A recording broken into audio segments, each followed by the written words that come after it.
Okay, hi everyone. My name is Anthony Graham. I'm the Associate Curator of or at MCASD, and thank you for joining us for our latest online program, An Artist Perspective with Nancy Lupo. Tonight, Nancy and I will be talking about her recent exhibition at the museum, Scripts for the Pageant, which opened last September and closed slightly early this past March. While we'd originally planned the conversation to be in the final weekend of the show as a way to reflect on the exhibition and the time we spent with it, I'm very excited to move this conversation online, and thank you for Nancy for venturing on this with us. Before we begin, I'll introduce Nancy and provide a brief kind of overview background on the exhibition. And before I even do that, I'd like to encourage everyone to join in our conversation, submit questions in the Q&A or in the chat, and I'll try and keep an eye on them as we could talk through, but we'll probably turn our attention to them towards the end. And just bear with me on any technical things as I navigate these slides. We'll try and kind of go through images somewhat fluidly in the conversation without making it feel like we're giving a PowerPoint presentation. But to start, welcome Nancy, hi. Nancy Lupo is a Los Angeles-based artist whose work often explores moments of ambiguity, where confusion can be a slow force that is both unsettling and full of potential. Her sculptures draw attention to our presence among everyday objects, materials, and spaces that are often overlooked, but that deeply affect our understanding of the world. She's had many solo exhibitions, both in the US and internationally. Most recently, her show Scripts for the Pageant with us in San Diego, as well as The Square at Noon at the Visual Arts Center in Austin, No Country for Old Men at Antenna Space Shanghai, and Always Already at Christina Kite Gallery in LA. She recently participated in, she has participated in a number of group exhibitions. Most recently, her public commission for Pershing Square in downtown Los Angeles that was part of the Public Art Triennial Current Food, as well as Made in LA 2018 at the Hammer Museum, Los Angeles of Fiction in Lyon, and The Poet, the Critic, and the Missing at the Museum of Contemporary Art in Los Angeles. And a bit of background about the exhibition. Scripts for the Pageant staged a conversation between the architecture of MCASD's downtown gallery and Lupo's large sculpture, Open Mouth. The sculpture, which you can see in this initial image, is composed of 16 cast aluminum benches, which were shrunk to 3/4 of the typical scale of a normal bench. Viewers were invited to sit on the sculpture, engaging the benches with their bodies, and moving through the gallery were encouraged to pause and slow down, using the benches as a new vantage point to experience the museum, reorienting the sort of physical movement through the gallery, and calling attention to the ways that the gallery's walls, as well as benches, might produce this kind of choreography for our bodies. Alongside Open Mouth, the exhibition included a series of ongoing works, including drawings, video, and sculpture that form part of what Nancy considers an archive or an alphabet. Each of these pieces is brought together to construct an internal logic within the exhibition, which is based around various rules or predetermined systems, which are not always visible, but might appear as the repetition of certain elements or the number of objects in a given piece. Ultimately, though, Scripts for the Pageant came together through a process of intuition existing somewhere between a rational structure and an imaginative, sort of dreamlike space. So with all of that background, hello, Nancy. And to start the conversation, I think it's just helpful to think about Open Mouth, was this kind of anchor for the exhibition, but it was also kind of a continuation of an existing project. Open Mouth had been developed as a public commission for downtown Los Angeles. And so our exhibition was able to be kind of like a second chapter or a second life to the show. So I was hoping that you can talk about what it was like to develop the piece as like a public sculpture and talk about what that meant for you. Sure, yeah. I think I started, I had been kind of like, I have this like kind of ongoing project that I guess it started in 2015, and later as I kept kind of doing it, I decided that I would kind of like ritualize the doing of it. But basically in 2015, I was doing an exhibition in New York at a gallery there called Wall Space. And I made the first of these sort of like 3/4 scale replica public benches. And I was interested in the kind of 3/4 scale in that it was somewhere in between like a model, which is, I was thinking about something, you know, kind of conceptual that would exist in your head as an idea, and then like a full real scale thing where it would just kind of exist and you wouldn't think about it at all and you would just use it.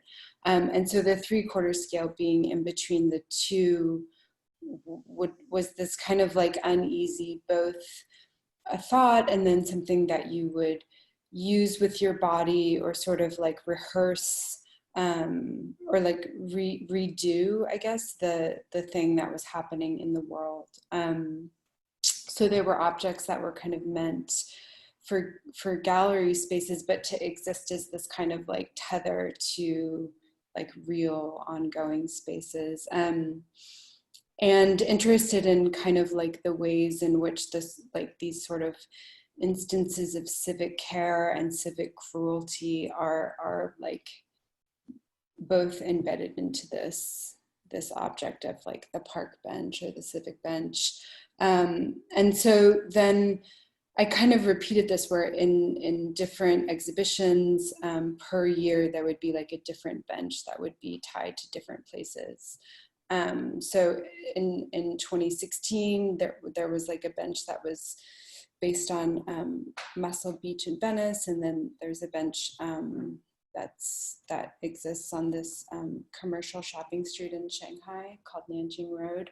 And then there's this bench that was like actually a toy, like the real version of it was this sort of like toy, but not a toy for a child, like a toy for an adult, I guess, like this porcelain bench.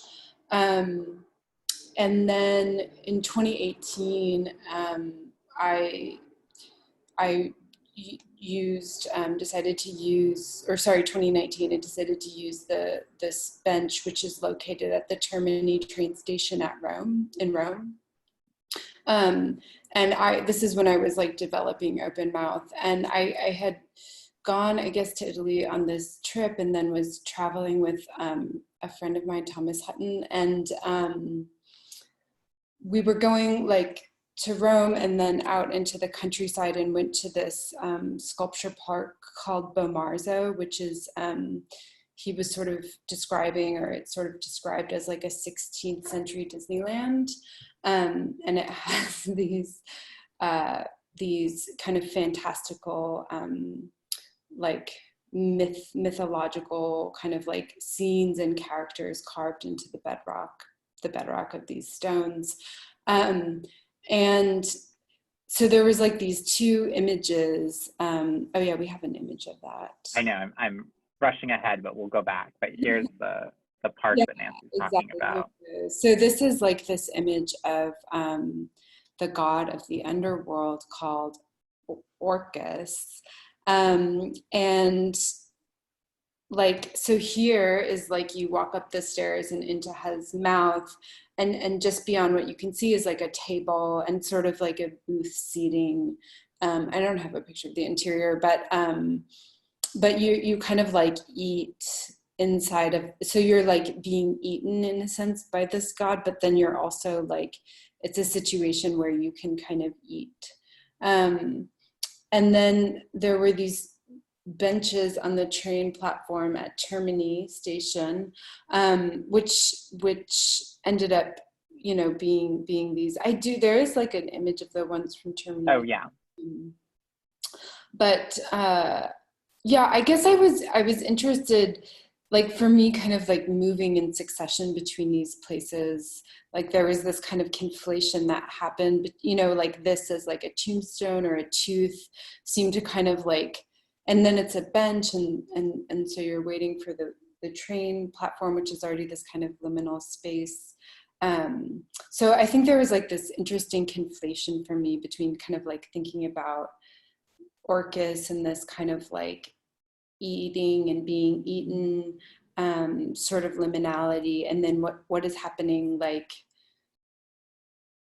on different levels in a way, like around this bench, or just like in this kind of like maybe more like internal feeling of like transitioning between spaces, or being kind of like in between, or waiting, or being exhausted in some way. Yeah, and so all of those sort of like, you know, bodily and mental experiences, like the experience of waiting or of longing or of being tired, is kind of wrapped up in the way that we use this object, this bench. But then there's also this, like, you know, more kind of, I don't know, like more like wilder thing of like this conflation of being eaten or eating. And so, you know, with Scripts for the Pageant, open mouth was deployed in relationship to the museum's architecture. And so the benches are, you know, organized in this like curving shape, these two curves that almost trace like the diagram of a human jaw. So it's, you know, quite literally an open mouth, even though, you know, you can't experience the work like this in this sort of like, you know, aerial diagram view, and was initially conceived for this plaza in Pershing Square. So we have these two kind of like, you know, diagrammatic views, but then this is Pershing Square in downtown Los Angeles, which is where you initially thought of or conceived the work for. So there is this history of the bench and its your experience of it in Rome and this kind of background narrative, but then there's also the narrative of Pershing Square. And so I wonder, as we kind of like move through this journey before we get to the museum, I wonder if you could talk about developing the piece in Pershing. Yeah, I mean, that, I think like, I think one thing I'm always sort of interested in is, yeah, like a kind of like latent, like something sort of like latent about a place, like something that like you feel in a place, but that you can't see, or or maybe you can see it, but I don't know, like this kind of idea of like what is latent in a space. And so when I was starting this sculpture, like a lot of it had to do with just really spending a lot of time in Pershing Square, at different times of day, like all day, like always sort of passing through it. I was taking the red line from where I lived to my studio, and there's a red line station at Pershing Square, so I would get out and then spend time there and walk. And I think that it's a really like, it's an interesting place, and like historically it was like Central Park of Los Angeles, and had this really kind of like vibrant political life. It was a green space, meaning like there was lots of trees, and then like it kind of like slowly got disassembled over the time. In the 50s they took the trees to Disneyland, literally, and kind of turned it into this sort of like post-modern, like concrete kind of like hell space in a way. And so and there's no shade, and so it's like exhausting, and it has this kind of like brutal, like this sort of brutal element to it where it's like very, very hot. There's these kind of like anti-homeless measures everywhere, and yet most of the people in the park are homeless. And you know, but then on the other hand, there's like people with these like, you know, like earbuds and kind of like lunches in plastic containers or something. So I was thinking a lot about kind of like this sense of like exhaustion, or like this sense of being sort of like caught and eating or eaten, not in any like call out kind of way, but just like in a like, this is like just a kind of picture of what's happening sort of way. So I think that's like why this sort of like another level of how the image of like the tombstone and the kind of like mouth and the underworld, and that there's like, you know, there's like these sort of like sensorial, it's like a very like sensorial sort of situation. So I wanted this sculpture, yeah, like to have this kind of like formation of a mouth, which is, it's conceived sort of like a board game on some level. Like there's these rules to it that like you might sense, like you definitely sense there's an order to it, but you can't necessarily like access exactly what that is. And then it being at 3/4 scale, like it has a sort of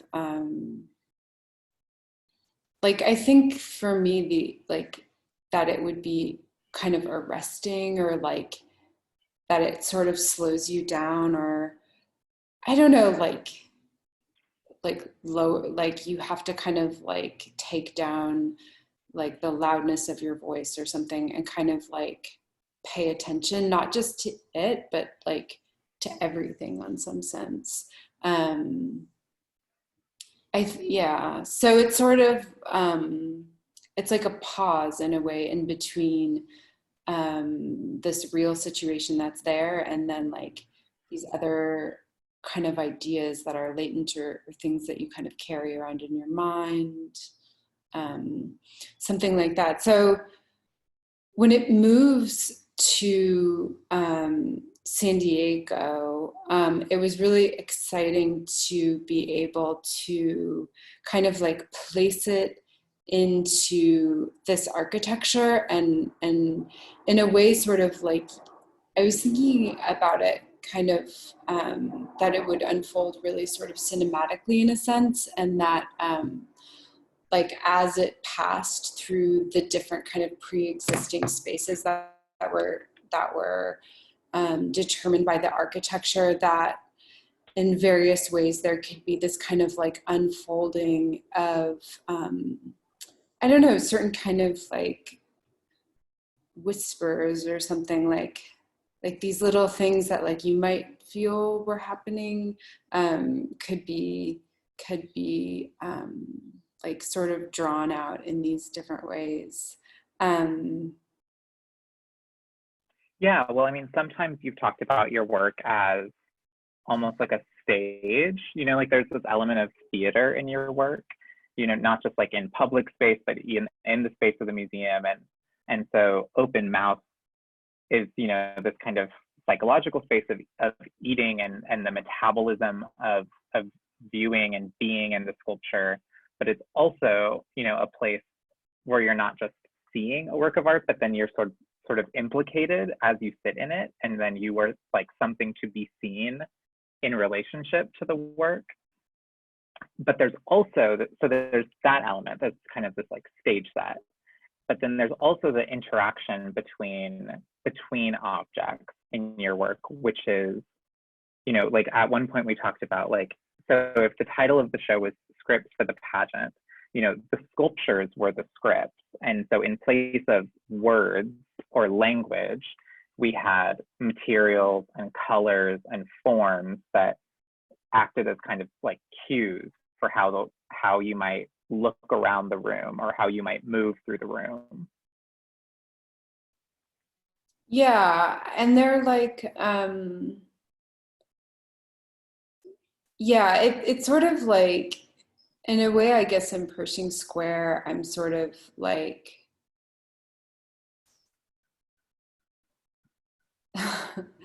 it's like the margin of what the like experience with the sculpture is as a work of art versus just like a bench is like very it's just very subtle. I think it's like very powerful when you experience it, or when like if you want to kind of look at it in that sense, but it's like you can also just have like a really kind of like meat space, matter of fact relationship to the materials or the objecthood or something. But then when it moves into the museum, there's still a kind of like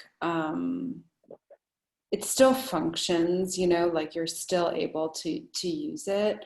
That's kind of also just like a fact of its ontology. That's important to me.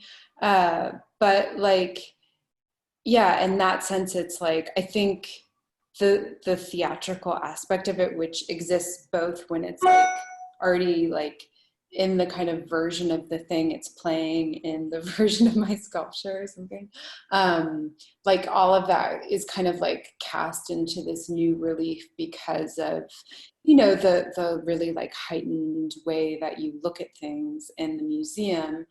And so it was just like a really exciting thing for me to be able to kind of like have this work play successively in both of those spaces. You know, like, right, if like your mouth or your teeth is this kind of threshold between the inside of your body and the outside of your body, and like if I take this cupcake and look at it and then swallow it, you know, it's like it feels different inside of you than it looked looking at you. Or I don't know, like it's these two like really different I don't know, experiences, and ways to kind of like look at things and position things in relationship to one another. Yeah, and in the case of scripts for the pageant, like unfold in a way a lot of the associations kind of embedded into the objects, and also like I think, you know, like the whole process of making this, and especially when the work was in Pershing for the month and like the weeks kind of leading up to it, really paying attention to everything that kind of like happened around the sculpture, or these new ideas that I would sort of have, like that would come to me, or that people would say that it reminded them of. Like one day I went to the sculpture and like the top rung of one of the benches had been was gone, and it was sort of like its wing. I don't know, the top rung is like this very particular, you know, it's very different. We can find, you know. Yeah, so these benches still have it, but it was like this. I kind of 3D scanned these like plastic dog bones, and then I'd kind of made this composition by scanning different objects and putting them together and printing it before casting it for the sculpture. But it had been just kind of like clipped off, but like on the very edges, it was there, and it sort of felt like its kind of wings were clipped. And I was imagining somebody, you know, who like was downtown or something with like a staff, you know, or I was just trying to imagine what happened with it. And so in the kind of like in the shift between moving it from Pershing to the museum, I decided I wanted to clip all of the top rungs, because of that, except for in these two rooms. And then that would kind of, and then they would end up collecting in one of the rooms. So that was like a decision that felt really like I didn't necessarily have that in mind before. One of the benches is painted this really intense kind of fake gold color, because when I was repainting them all in the 2 weeks I was installing at the museum, I was walking by this gate in Little Italy that was painted like imitation gold, and thinking about like if there's a kind of language and almost like a color coding of these sort of like civic objects, whether it's you know, fire hydrants and park benches, or like striping for streets. Like it also, I don't know, that bench seemed to kind of like intersect the sort of like personal, aspirational, decorative world, but it was still kind of like speaking at the same volume in a way as like the fire hydrant. So I was sort of like excited and curious to add that to the matrix of colors. The museum is in the Little Italy neighborhood. Yeah. Well, there's also, I mean, even just to talk a little bit about that, like there was not just the sort of, you know, conceptual move of the benches from Pershing Square to the museum and the shift in meaning based on their location, but the benches themselves, like you sort of transformed them again when you brought them. Like you said, you painted them all. So as like this image shows, you know, the gold bench that Nancy's talking about is actually here in the background, and there's this whole like sort of, you know, gradient of yellows and another sort of strange gold until they turn these greens and browns. And so, you know, they're cast aluminum, which is this, you know, like kind of this material of like public furnishings, like light posts, and that maybe registered in a certain way in Pershing Square, but then brought into the museum, they now have this kind of new language of public life through these colors, these like really vibrant colors. And so I guess, I'm sorry, my cat. But that sort of leads to another thing that I think recurs in your practice overall, which is this kind of process of reiteration and of, you know, you've alluded to this with the benches beginning in 2015 and then sort of slowly becoming a series, you know, over time. But then there's also the way that things, you know, like an object is taken and, you know, like the bench as an idea, you know, is something you've encountered, but then there's a shift in scale and a change in its material. And then at times, like, you know, these like kind of further kind of interventions into the object. And I think that that's really, you know, that's really intense in so much of the work, and also kind of produces these like constantly shifting relationships between the different sculptures.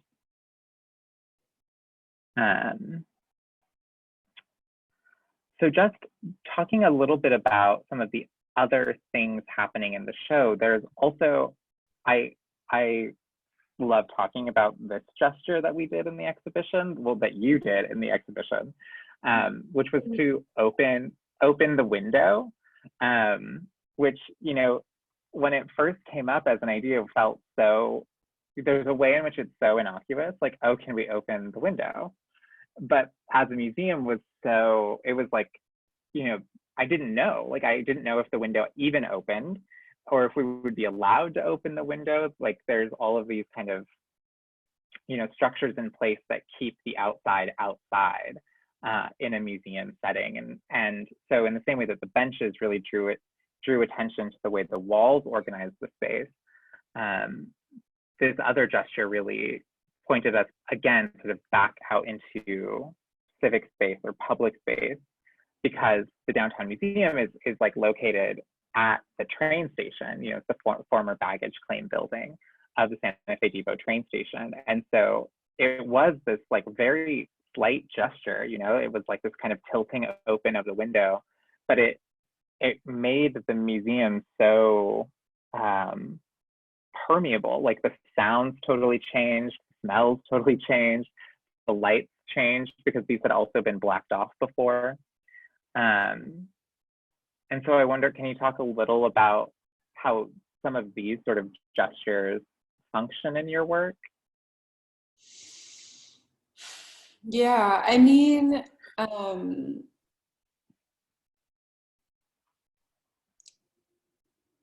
Yeah, I think in some ways, like,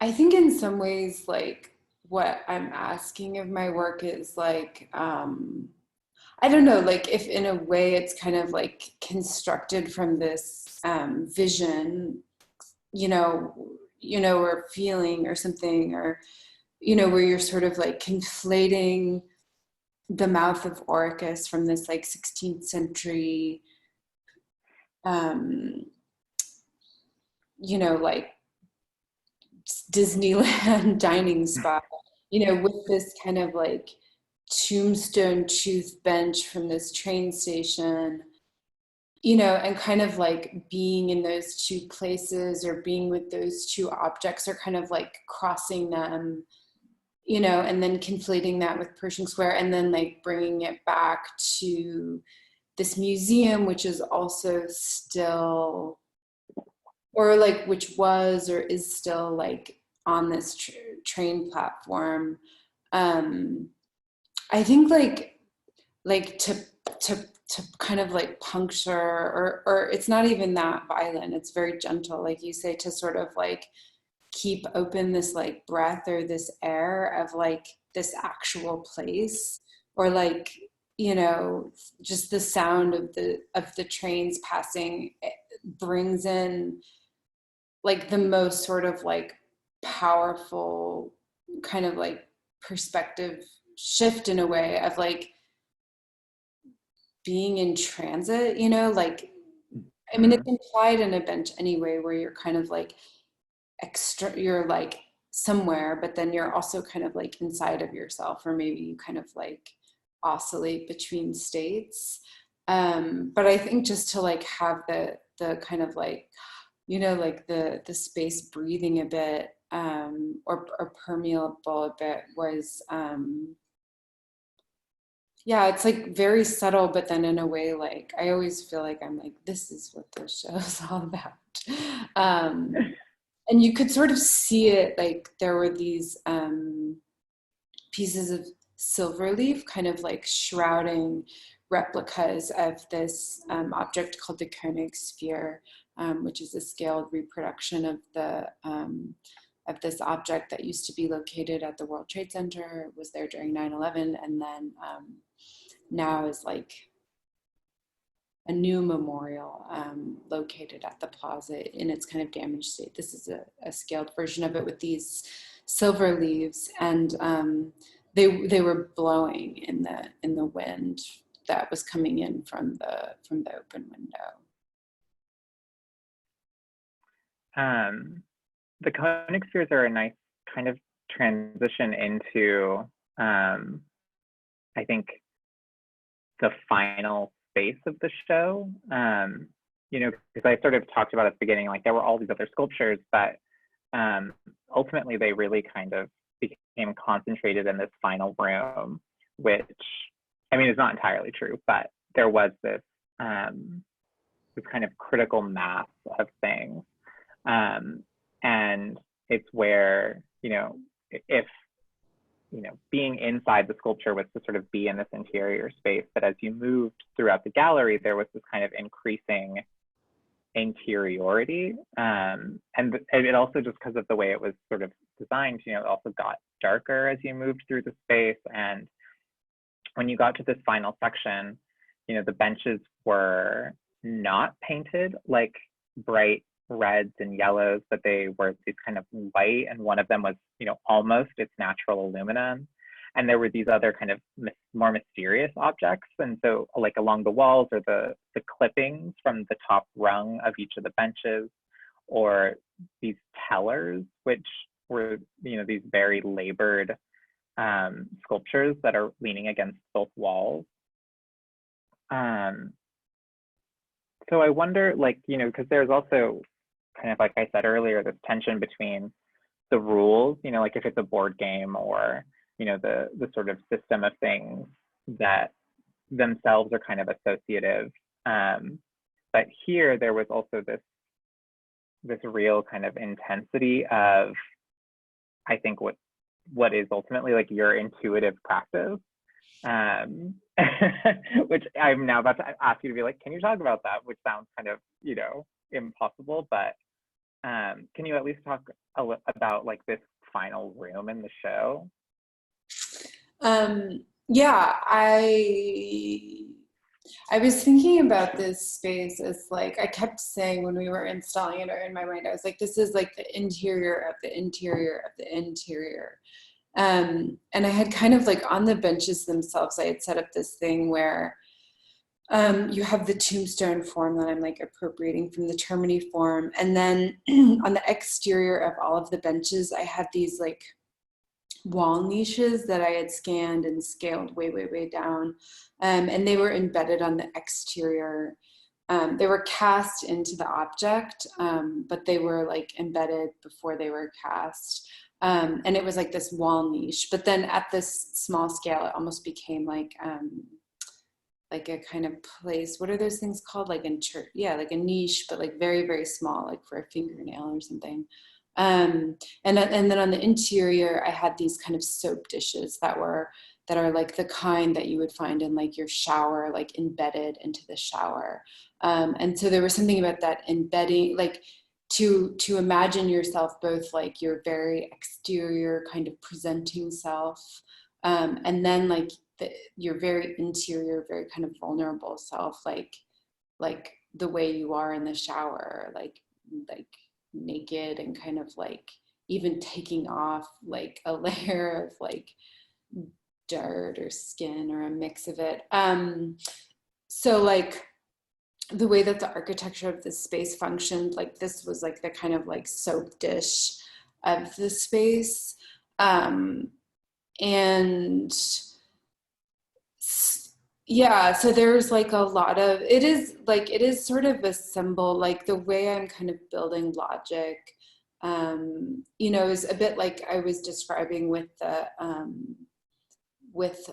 clipping of the top bench. It's like, okay, that happened, that was out of my control. Now how can it like kind of configure itself in this way that's like, you know, that was somebody else's logic system. This is like kind of my logic system and putting these two things together. And kind of trying to like pay attention, you know, in real time to like what's existing around this sculpture. So like, I guess the day before this work was like picked up from Pershing Square and taken down to San Diego, there was like it's like forest fire season, and I kind of went home, you know, that day, and there was like a fire, like, or maybe I went home because there was a fire like really close to my house, and then kind of when I got home, there was like just these, I couldn't see the fire and I couldn't really see the smoke, but there were these like there's just helicopters like flying over to fight this fire. And it was kind of like it felt like an ending somehow, to this certain kind of chapter. And so I just sort of like stayed outside and filmed the duration of these helicopters flying over my house. And then that's like one of the kind of videos in the space. And then the other one is, after that ended, I kind of came indoors and like set up these kind of like funny candles that I had, and set up like the one I shot on my phone, and then this one I shot on kind of like a nicer, like more proper camera, and just like had these candles sort of burn out. And in the video, they burn out and then come back. And then that's like with this lithograph that was, that I had made earlier in the year, that was like charting, you know, based on these sort of like light predictions, charting like the way that the shadows would fall on the benches as they would be in Pershing Square and the dates that it would be. So just kind of thinking about like how, you know, these works were also like kind of like mapping, and participating in like a really specific sort of time. Right, and going back to like this idea of reiteration, or less of reiteration, but more these cycles of time. And sort of before I get to my last question, I encourage everyone to put some questions in the Q&A before we wrap up. But my last question is about the benches again, and specifically their materiality, you know, because they're cast in aluminum.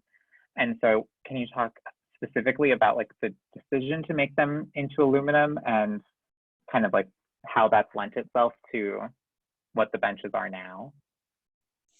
Yeah, I guess I became interested because of a talk that this guy William Tucker gave about kind of the World Trade Center, and the artwork in it, and materiality, and he was saying this thing. He makes these like bronze sculptures, and he was like, you know, he was talking to this kind of room full of artists and sculptors, and he was like, you guys probably think it's like so whatever, it should be kind of sculpting in bronze, you know, and it's this kind of material that lasts forever or something. He's like started talking about 9/11 and just like all of the artwork, you know, those kind of sculptures that became kind of liquefied in this moment. And I was just kind of like, I did sort of like, I do think there is a kind of like generational anxiety around permanence, or that things feel impermanent, or that like what is the necessity of making something that lasts forever. And so I kind of like, I wanted to make, you know, rather than make these like as they were with the originals, you know, where the tombstones are out of kind of concrete and the benches that are out of steel, I wanted to go through this process of like first kind of making them in the way that you would make like a theater set or like a theater prop, and then using this kind of burnout method to cast them all in aluminum. And there was something about them being all one material and all aluminum where I knew that they could get melted down afterwards, and that they, like, even though that they would be frozen for this duration of time, like that kind of like liquid materiality would be, I think, like palpable in a sense, you know, like when you're with aluminum, like you have the sense of it being melted down, which is very different than like being with concrete, or, you know, the way that those materials break down are different. And I wasn't exactly sure where the sculpture would be, like what would happen to it after this show, but I did melt it down. I have the clippings, and but yeah, otherwise it's back to being liquid. Yeah. Which is just to say it's like this, I don't know, there's like a potential in its next iteration or something, but that's very, you know, me putting that on. Yes. So we have one question. If you can talk about the role of access in your work, whether it's public or private space, or the way that you've located artworks in kind of like far away spaces, whether it's like the museum or Pershing Square, or it's like when you staged a piece in the back of a car, and that relationship of kind of like the encounter and the access to your work.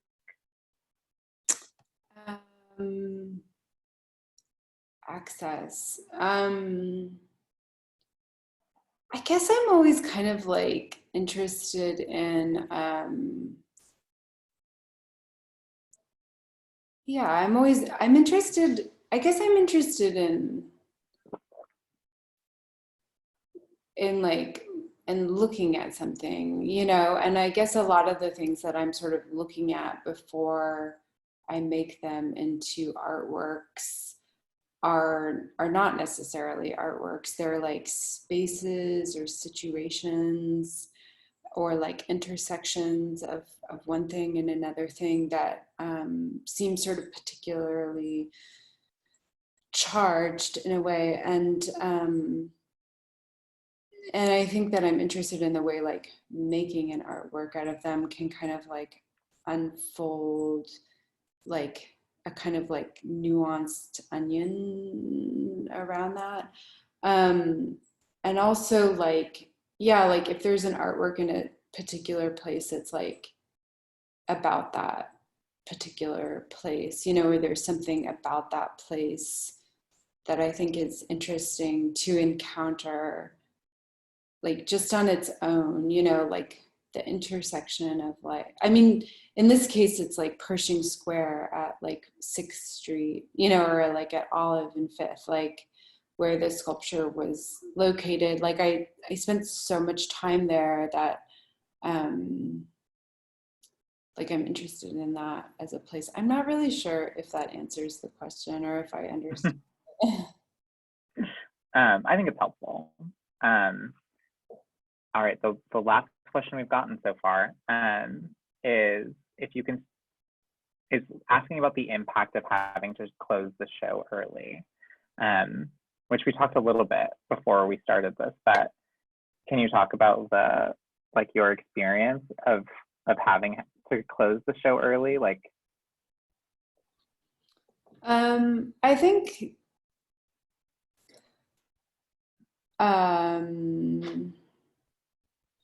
like, yeah, I mean, the show had a really long run, so that is great. And it really only closed a little bit early, which is disappointing, but in the grand scheme of things, it's fine. Yeah, I was saying how like it sort of feels like the show didn't end, or that it's like going on somewhere, or I don't know, like it's like, you know, like there's like leap year, and so like every 4 years you have this day, and then like what about the other 2 years where you don't have the day? It's like that, or I don't know. it almost brings us back to the sort of like the question of access, like because we weren't really there when the show closed, you know, it feels like, you know, the museum's closed, but maybe the show is sort of just like still happening beyond our reach somehow. Yeah. Or like it's still happening in our minds.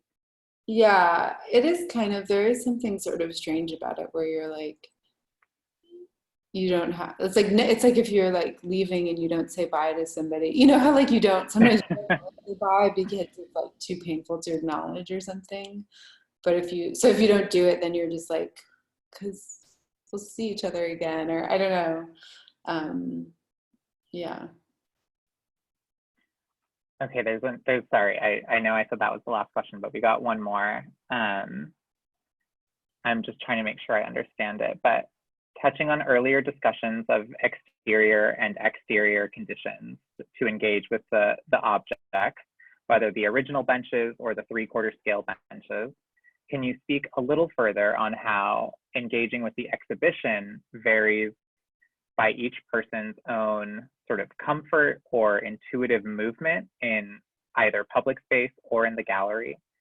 And does it speak to how there are some bodies that move more freely in their process of consuming space and culture?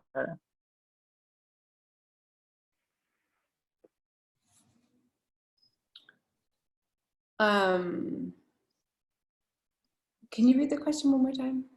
Yeah. So the earlier discussion of exterior and interior conditions to how we engage with the objects, the 3/4 scale benches and the original benches, speaking further on how engaging with the exhibition might vary on each person's own comfort or the way they intuitively move through the space, you know, whether that's Pershing Square, whether it's the museum, and does it speak to how there are some bodies that move more freely in their process of consuming space and culture?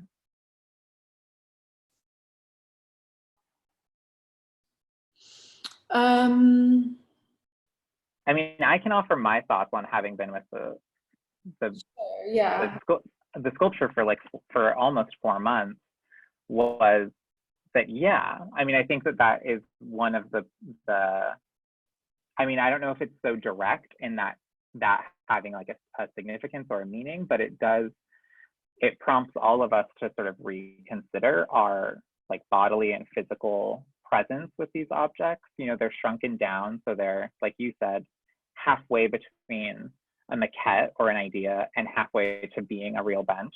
And so when you sit in them, there's this real, like, you know, you have to reorient the way that you suddenly realize this bench was not meant to accommodate my body in the same way it might. And I think that that does point out that, you know, these benches always are only accommodating some people's bodies or some types of experiences.